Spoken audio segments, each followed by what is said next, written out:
Hey guys, so today I'm going to be looking at more petty revenges. Yeah, let's just get right into the video. During my college days, I was in a club with a girl who clearly wasn't fond of me and my friends. There was this one club event where said girl was in charge of ordering and writing our names on each lunch. Suspiciously, when the food arrived, my lunch was the only one mysteriously absent. While everyone else was still busy with the event and I was close to crying, my then boyfriend stepped in and rescued the situation by discreetly swapping my missing lunch with someone else's, one of the girl's guy friends. As me and my friends happily ate, I could practically feel her eyes burning into me.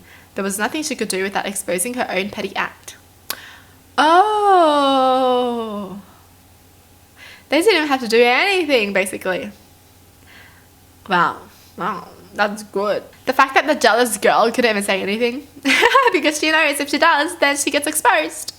I once worked in a restaurant as a senior barista and we had a new chef join. He was a complete asshole. He spoke to front of house and KPs like trash because apparently he used to work on some big yacht as a private chef. He was late 40s and would always hit on any young girl who was between 16 and 20, and it got so bad he started cornering them in the kitchen, etc. and trying to flirt.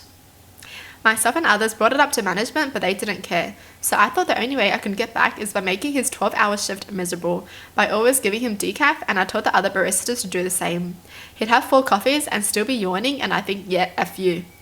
Oh, that's so good. Wow, he's probably thinking, why am I still so tired after having all this coffee?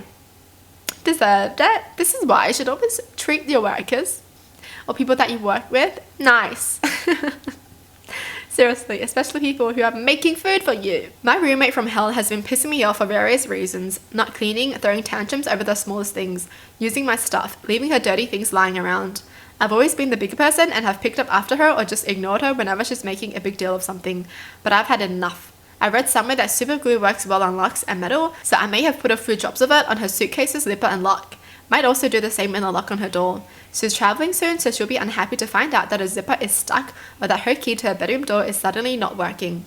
Hopefully when we move out in a few months' time, the landlord will find out the door isn't working anymore and will charge her for that too. Wow, that's actually so petty. But good. If you can't even be a decent roommate, yeah, sorry. My dad has always been the absent kind of father who never paid much attention to me or mum. Don't get me wrong, he was never abusive, just kind of out there, freethinker, jazz musician by trade and so on. He decided to divorce mum when I was 18, which would have been okay if he didn't cheat on her multiple times and didn't fail to mention that he had already filed for divorce to my mum. I guess you can imagine that receiving the divorce papers from a random postman one fine morning is not one of my fondest memories. So my parents divorced. Mum was devastated, but everyone moved on. Dad married one of the singers he had cheated with prior to the divorce, and we just kind of let it go. A year ago, my dad and his now wife got a child, a small baby boy who I can proudly call my brother. During some of the visits to the house, I noticed that my brother loves anything that just makes a lot of noise, using all the toys given to him just to make a ruckus, be it wooden cubes or anything else, and that is when a sinister thought was born in my head. It is his first birthday tomorrow, and I got him a beautiful marching drum. Try not to pay attention to that. Yay! Nobody can sleep now. You know, you either let him play the drum or he's gonna be crying all night. But that's so crazy how everyone ended up just moving on, because I'd be so petty as a kid. Like, I can't move on from that. If my dad did that, I wouldn't even want to see him. Like, no. No! I don't like you. He literally decided to ruin his whole family by just cheating. That sucks. This took place many years ago, but it is a very fresh memory. Wife and I were shopping at IKEA, and when leaving, a giant SUV with a for sale sign and a phone number scribbled on it cut us off in traffic. It was blatant and we had to hit the brakes hard to avoid hitting them. I asked my wife to take a picture of the phone number and she did. So each day for the next 2 weeks, I would call the number to ask questions about the vehicle once I got to work.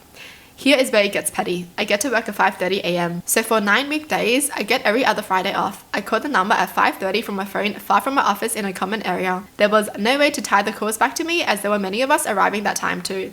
They stopped answering after 3 days, but I kept calling. That's actually petty. That's so petty. Wow. Yeah, that's what you get for cutting someone off. Whoa. This is why you can't be a douchebag and have your number on your freaking car, you idiot. Well, that's it for the video. Hope you guys enjoyed. Tell me in the comments down below what your thoughts are. And as always, thanks for watching. Hope you guys liked it and I'll see you guys next time. Bye.